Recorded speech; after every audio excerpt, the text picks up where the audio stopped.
It's Tuesday again, and I would like to hang with you lads, but I'm off to listen to the new episode of the Slaven Selection Show. Play now or stay in dark forever. Hello everyone. It's amazing how quickly things change, right? Today you think one thing, tomorrow is something else, right? So I missed the opportunity to talk a little about the comet Chushin-Shan Atlas. And I also missed an opportunity to talk about St. Martin's, which is my favorite holiday, mostly because I failed to prioritize the incoming material, which is my fault only. When it comes to my obligations, that doesn't really matter. There shouldn't be an excuse. But yes, I have been working a lot recently, and it wasn't an easy job, so I was mostly sleeping. Whatever time I had, I would just go to the gym and stretch, do a little bit of lifting and so on.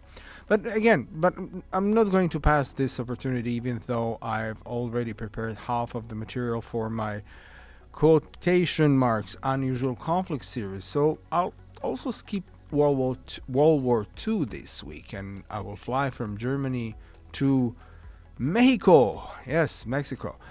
I also always wanted to talk about the Mayan calendar for long, but that will have to wait until next year as well. And you know what? Mexico is incredible, but not every episode will be about it. This one will. And also, today's episode is a bit of a mashup, but I believe both issues are vital to talk and do not want to postpone either. So first thing first, and I think it is a phenomenal news. You might have heard that they found a new ancient city in Mexico. A PhD student examining publicly available drone data in Mexico stumbled upon a massive ancient Mayan city's buried behind impenetrable forests. And for years, the city was concealed beneath the jungle canopy in the state of Campeche on the Gulf of Mexico. New research, Campeche, just to let you know, Campeche is just like is bordering Yucatan, right? So although it is technically not Yucatan, it is very close to previous findings. So new research published Tuesday in the journal Antiquity reveals sites that cover an area roughly 1.5 times that of Washington, D.C. And again, this is arguably the most recent news, but it is not. But what I was writing, like when I started writing this script, was like, or that later not, by January 24th, I will have more than 48 episodes, which would be the case if I posted it exactly once every week. Yes, on January 24th of next year, it will be exactly 1 year since I launched the podcast. Wow, time flies. So am I. So, the Maya civilization was one of the most prominent and advanced cultures in pre-Columbian America, with notable achievements in building, mathematics, astronomy, and writing. The Maya developed alongside with the Olmec civilization, which affected their early religious practices and urban planning. The Maya civilization, one of Mesoamerica's most important cultures, can be compared to other Latin American civilizations such as the Aztecs and Incas in several ways. Remember, I have already there was an episode about Incas as well, so if you don't know, you just go back. I totally forgot which one is it. I don't know it by heart. I'm sorry. Just browse. Including societal structure, achievements, and cultural traditions. And the Discovery Settlement, Valeriana, was named after Laguna, La Valeriana, a nearby lake. And it might sound like a complete cliche, but researchers described it as, again, quotation marks, hidden in a plain sight. Not only because it's just 15 minutes from a major road near Spugil, but also because it seems unbelievable that it wasn't discovered sooner.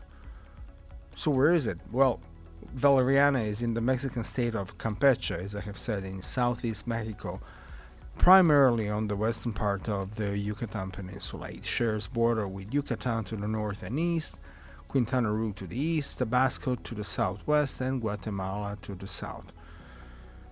The capital city, commonly known as Campeche, is an important port on the Gulf of Mexico. The actual site was identified using LiDAR or LIDAR data from 2013 forest monitoring project. So LiDAR or LIDAR stands for light detection and ranging, and it's a remote sensing technology that uses laser pulses to calculate distances and generate higher resolution maps on the Earth's surface. So the city occupies around 16.6 square kilometers and has over 6,600 structures, including temple, pyramids, plazas, and a ball court. No, I don't mean Walmart Plaza or anything like that. That's another kind. So there's also, when it comes to ball court, there's a Maya ball game, and I'm not talking about like Italian boccia. They were probably inspired by it. The Maya ball game, also known as Poc or Pits, is an important cultural and historical sports event in the Maya culture of Central America. This game, which was part of the larger Mesoamerican ball game tradition, was not only a source of entertainment, but was also tightly linked to the Maya's religious beliefs, social structure, and political life. Valeriana is known for its dense urban layout and massive architecture, which rival other famous cities like as Calakmul. And the discovery calls into question long-held beliefs that the Maya civilization was predominantly made up of tiny villages rather than huge urban centers. Valeriana had the potential to house up to 50,000 people at its peak, demonstrating the complexity and scope of Maya urban design.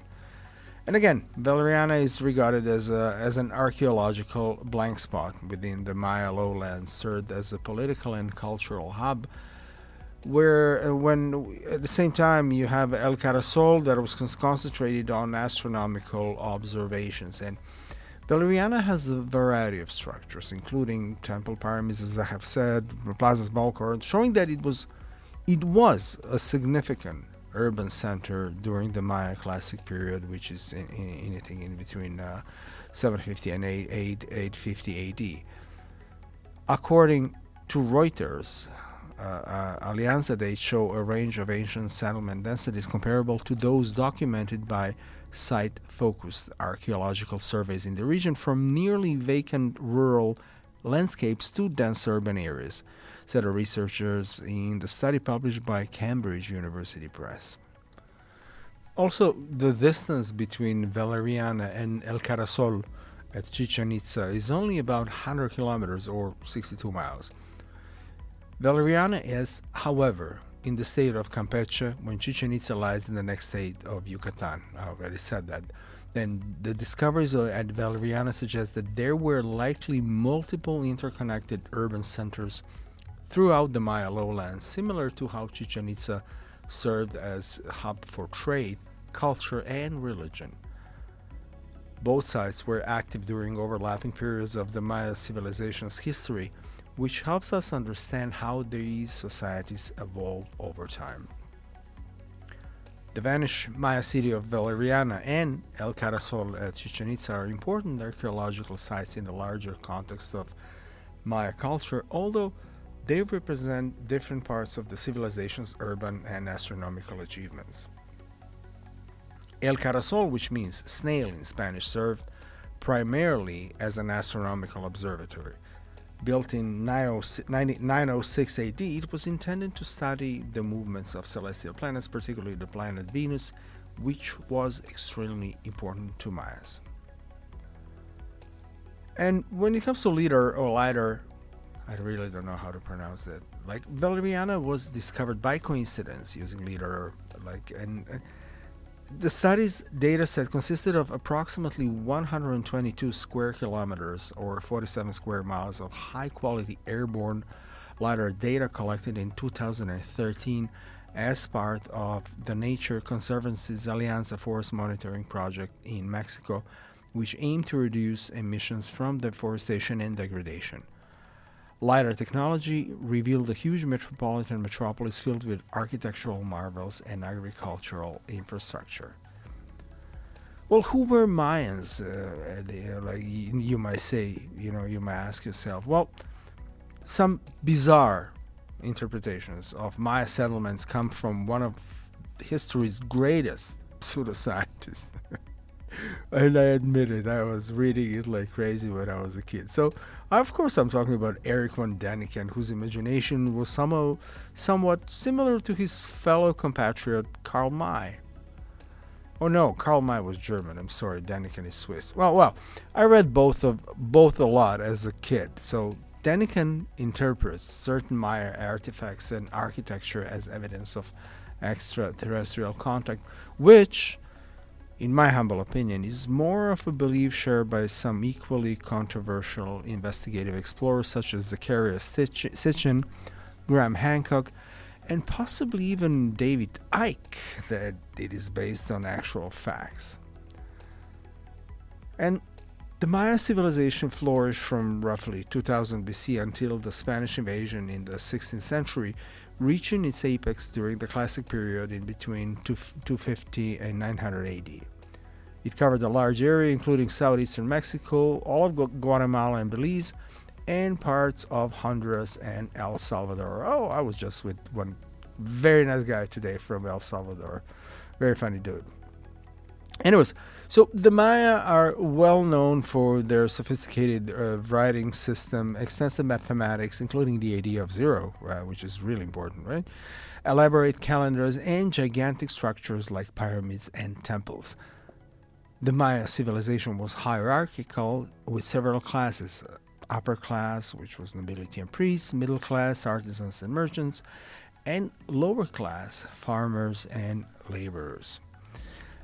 A priestly class oversaw a complex cycle of rituals and ceremonies, and the amazing growth of mathematics and astronomy was closely related, in fact, inextricably linked to Mayan religion.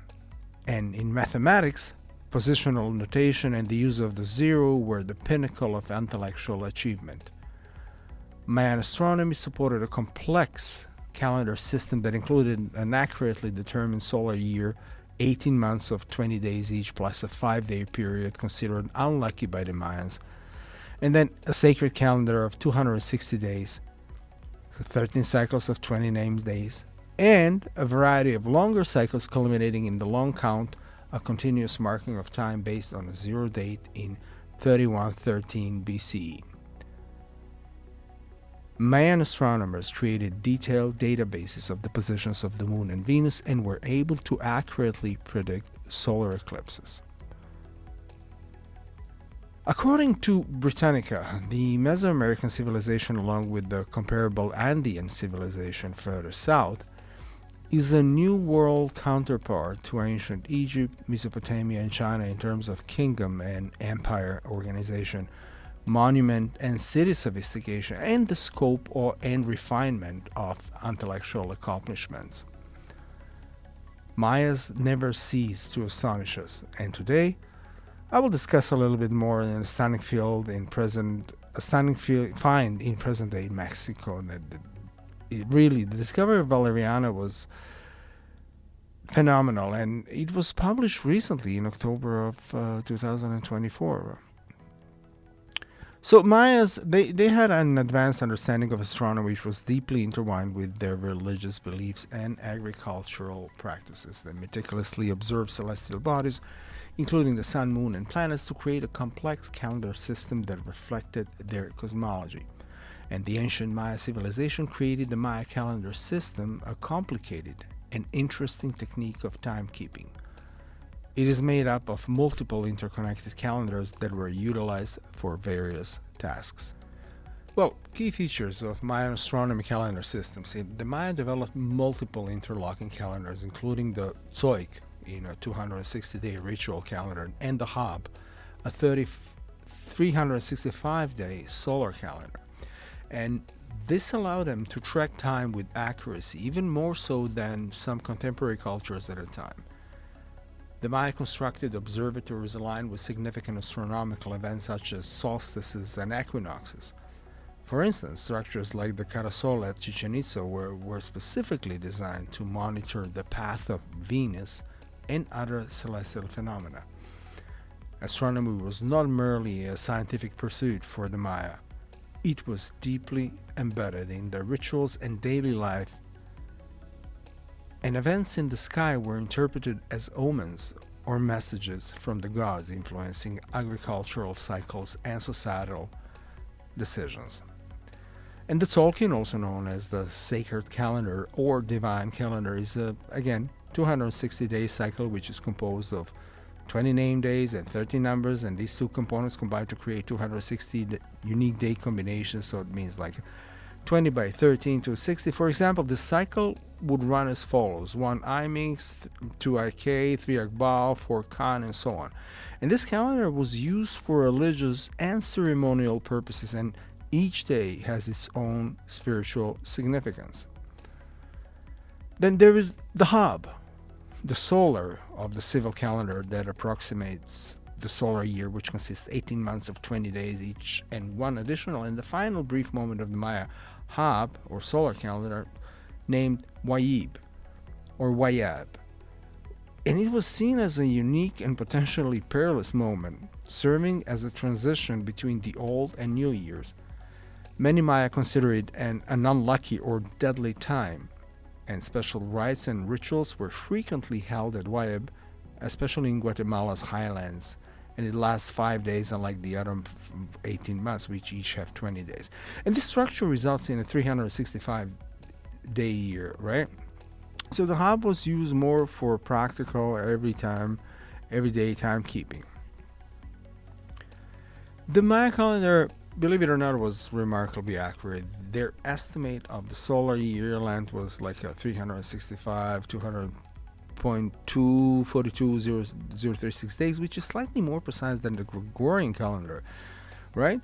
And this level of accuracy demonstrates the Maya advanced understanding of astronomy and mathematics. The Maya calendar system continues to fascinate researchers and enthusiasts today, not only for its complexity and precision, but also for its cultural and historical significance in Mesoamerican civilization. The Maya calendar also received a lot of attention in the run-up to December 21st, 2012, which is funny because that was the year when I moved to Canada. I moved in June. Sometimes like in October, November, Croatia became like a part of European Union, and then we were all expecting a freaking apocalypse. And anyways, when some people thought it foreshadowed an apocalypse, well, this viewpoint was mostly supported by pseudo-scientific interpretations rather than genuine Maya beliefs. Scholars have underlined that the Maya saw time cyclically rather than linearly, and that their calendar was largely employed for agricultural and ceremonial activities. So, yes, Erich von Daniken's views had a profound impact on modern Mayanism, combining historic Maya culture with speculative thoughts about extraterrestrial contacts and sophisticated civilization. But is that really the case? Well, now, DST. Well, there is significant public interest in ending the biannual clock changes. A petition signed by nearly 19,000 people in March called for a permanent end to DST in Canada. And additionally, health organizations like the Canadian Sleep Society have advocated for eliminating DST due to its negative impacts on health and well-being. Yeah, but what about light pollution, right? That's something to consider as well. It's not only like a freaking DST, because in my humble opinion, light pollution is way, way, way bigger problem when it comes to your like circadian like a rhythm, right? Anyways, so Mayan astronomy and the concept of daylight saving represents two distinct approaches to measuring and utilizing time, rooted in different cultural and scientific understandings. I don't think they had any clue about that, but still, daylight saving time is a modern practice aimed at making better use of daylight during the longer days of summer. It involves setting clocks forward by 1 hour during warmer months to extend evening daylight. And the current DST schedule in Canada begins on the second Sunday in March and concludes on the first Sunday of November. And this schedule has been in force since a change in 2007 and aligns closely with the United States DST observance. The major purpose of DST is to save energy by minimizing the requirement for artificial lighting in the evening. Yeah, right. If that was really the case, you would do something else. Anyways, it also attempts to promote outdoor recreational activities in the evening. Okay, so is that why we have DST? To promote recreational activities in the evening? Are you effing kidding me?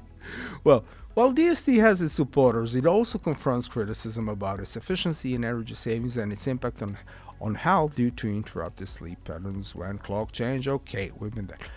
So when converting days from the Gregorian calendar to daylight saving time, or DST, there are certain significant considerations to keep in mind. DST can present problems when dealing with dates and times, especially during transition periods. The Gregorian calendar class in Java accounts for DST. However, this can occasionally result in unexpected behavior. Not that I know anything about it. However, apparently when converting between time zones or dealing with DST transitions, it is typically suggested that you use the improved Java time API introduced in Java 8. And during the quotation mark fallback time transition of DST, certain times can be ambiguous. For example, 1:30 a.m. might occur twice on the day DST ends. Anyways, I am very excited. I have a long list of locations I want to visit, and Valeriana is definitely on it. With or without a DST, I'm okay with that. I'm not sure if it's possible given the thickness of the vegetation around it, so it's not yet fully accessible to the public because no formal archaeological project has yet begun at Valeriana, and given that it was just recently found, there are currently no planned tours or chances for public visiting. I'm not Indiana Jones. I'm not gonna get my machete and start slicing a freaking jungle just to get there. No, I'm gonna wait for a nice paved road. Well, talking about convenience, right? So, DST again. Yukon has already made a move to eliminate seasonal time changes by adopting permanent mountain standard time since 2020, serving as a precedent for other regions considering similar changes. And Yucatan will most likely not going back to the old calendar in Mexico. Mexico has mainly abandoned daylight saving time as of 2022, with a few exceptions. Well, Yucatan currently observes Central Standard Time (CST) all year round, as well as nearby Campeche where Valeriana is. So from Yukon to Yucatan, the concept of time will probably never end evolving. And I wonder, I really do, when will we exchange political time zones for the real ones?